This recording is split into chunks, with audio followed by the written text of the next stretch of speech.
আসসালামু আলাইকুম। ভাবতেছেন এটি পান পাতা? না, এটি পান পাতা না, এটি হচ্ছে গিয়া আমরা আঞ্চলিক ভাষায় বলি এটা বাইট পাতা। বাইট বাইট এই গাছটারে আমরা বাইট বলি বা বাইডারা বলি। বাইট পাতা এটা। তো বাইট পাতা আমার বাইক না উড়াইতেছে, কি জন্য উড়াইতেছে এটা আপনাদেরকে দেখাবো সরাসরি জমিতে নিয়া।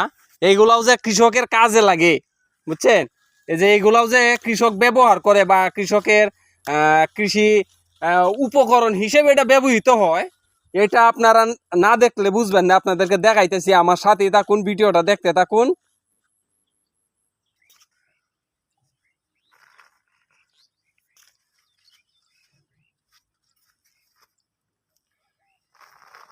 এটা এক ধরনের মালচিং বলতে পারেন।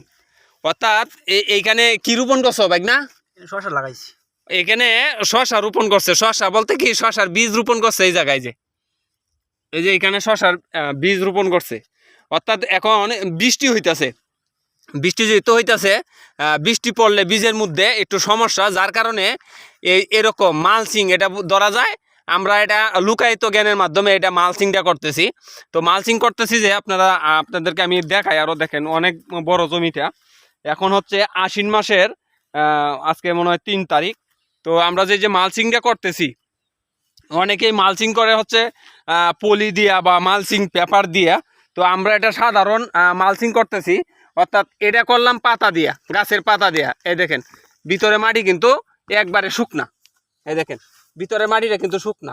আর এই যে গতকালকে বৃষ্টি হয়েছে, বৃষ্টির কারণে কিন্তু এই মাটিগুলা ভিজা। হ্যাঁ, আর এই পাতাটা দিয়ে রাখছিল এই জন্যেই যে বৃষ্টি যাতে এই মাটিগুলা ধুয়ে না নিয়ে যায়, এই জন্য এই মালচিংটা করা হয়েছে। যখন এখানে শশার গাছটা একটু উপরে ভাসবে, তখন কিন্তু এনে পাতার মধ্যেই পাতাটা কিন্তু হালকা একটু উপরের দিকে উঠবে। তখন আমরা কিন্তু এটা ফেলে দিব বা আমরা চেক করতে পারবো। এরকম করে উঠায় চেক করব। সর্বোচ্চ 4 দিন পরে এটার বীজ গজাবে। আর দেখুন আপনারা আমাদের ভিডিওটা। এখন কিন্তু সিজন না, এখন কিন্তু সিজন না শশার, কিন্তু এখন ফলন কম হবে। ফলন কম হবে প্রায় শীত আসবে। এই সময়টার মধ্যে যখন এটার ফলন আসবে, তখন শীতের পুরা শীত হবে। শীত হলে ফলন কম হয়। ফলন কম হলেও শশার অনেক দাম থাকে।